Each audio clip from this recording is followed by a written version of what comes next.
Dragon Ball Daima tuh bener-bener kejutan yang gak disangka-sangka. Banyak yang awalnya skeptis banget, mikir, duh jangan-jangan ini bakal kayak GT lagi nih. Tapi ternyata Daima langsung nunjukin taringnya sebagai salah satu seri Dragon Ball paling gokil belakangan ini.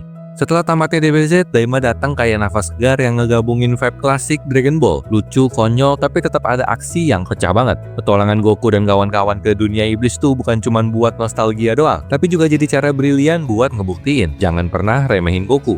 Waktu diumumin semua Z-Factor bakal jadi kecil lagi, fans langsung parno nih. Banyak yang trauma sama GT yang agak, ya gitu deh. Tapi beda, kalau GT dulu kesannya kayak dadakan, Daima tuh udah punya rencana matang. Bukannya jadi lemah, Goku malah balik ke akar kekuatannya. Ngeluarin jurus-jurus lama yang dulu bikin kita jatuh cinta pertama kali sama Dragon Ball.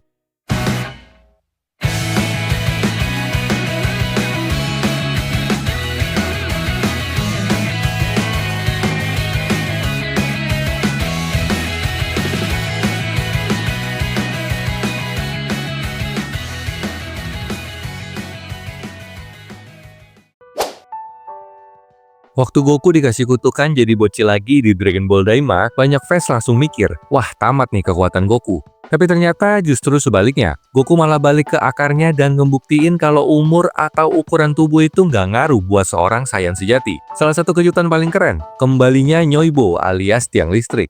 Yap, tongkat legendaris dari era Dragon Ball klasik itu akhirnya dipakai lagi dan bukan cuma pajangan doang. Sekarang Goku pakai tiang listrik dia buat ngelibas musuh rame-rame cuman dalam satu ayunan. Bahkan dia bisa ngezoom tongkatnya buat nyerang dari jarak jauh loh, atau ngelipet jadi pendek buat serangan brutal jarak dekat. Efektif banget. Yang bikin makin keren, Daima pinter banget ngegabungin nostalgia dari teknik-teknik lama dengan feel modern. Rasanya kayak ngelihat Goku muda tapi udah punya semua pengalaman dan insting tempur dari tahun-tahun dia jadi penyelamat alam semesta.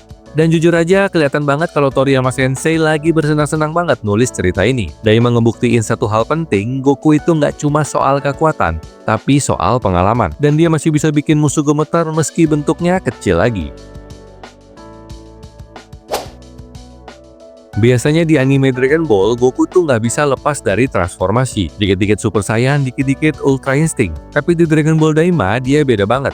Di sini Goku justru jarang banget pakai Super Saiyan. Dia lebih sering ngelawan musuh cuman pakai base formnya, alias bentuk biasa. Tapi jangan salah, dia tetap badass parah. Cuman waktu ketemu lawan kuat kayak Tamagami atau si Raja Iblis Goma, baru deh Goku ngeluarin jurus andalannya. Dan begitu dia berubah, wah langsung berasa aura masa kecil Goku tapi jiwa dewa tempur. Strategi nahan-nahan dulu Super Saiyan ini ternyata jenius. Soalnya pas dia akhirnya berubah, rasanya lebih impactful dan bikin penonton ikut tegang. Nggak kayak di Dragon Ball Super atau Heroes yang kadang udah transformasi duluan sebelum musuhnya ngomong. Di Daima, kita dikasih waktu buat nikmatin pertarungan yang lebih kreatif. Goku pakai akalnya, pakai tiang listriknya, dan lawan musuh-musuh dengan gaya OG banget, nostalgia parah. Hal ini juga bikin Daima kerasa beda, lebih kayak petualangan daripada sekedar pamer kekuatan galaksi.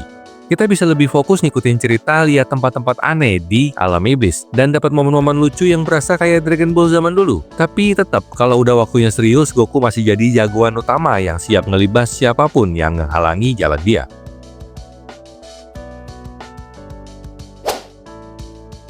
Selama Dragon Ball Daima berjalan, Goku tuh kelihatan kayak nggak ada tandingannya. Mau lawan siapapun pasti kelar.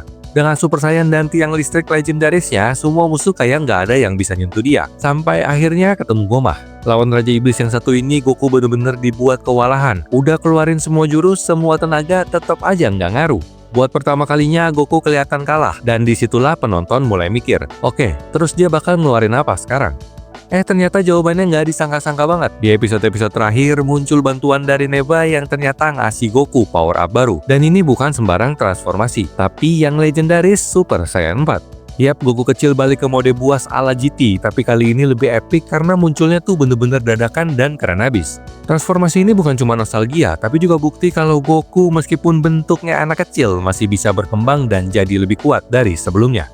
Neva bantu Goku unlock kekuatan tersembunyi dalam dirinya, dan boom, Super Saiyan 4 muncul buat ngebantai Goma sebelum Glorious sempat nge-restore bentuk dewasa Goku. Yang bikin momen ini makin berkesan, ini tuh Goku banget, selalu nemu cara buat ngelewatin batas yang bahkan dia sendiri nggak sadar dia punya. Dan karena munculnya dadakan banget, fans jadi makin hype dan puas sama ending Daima ini.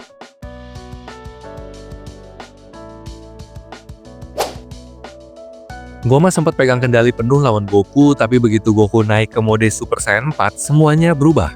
Si Raja Iblis mulai panik, akhirnya ada yang bisa ngelawan dia 1 lawan 1. Tapi ternyata kejutan Daima belum selesai sampai di situ. Setelah Glorio ngabulin permintaan dan Goku serta kawan-kawan balik ke bentuk dewasa, kita semua ngira, udah fix Goku bakal ngasih jurus pamungkas dan tamatlah si Goma. Tapi Daima lagi-lagi ngasih plot twist. Walau Goku menghajar Goma habis-habisan, yang bener-bener bikin Goma kalah justru bukan Goku. Di saat Goma udah mulai goyah, duet maut Piccolo dan Majin Buu langsung ambil alih. Dan yang keren, si Ku berhasil nyerang pas banget sampai mata ketiga sumber kekuatan Goma keluar dari tubuhnya.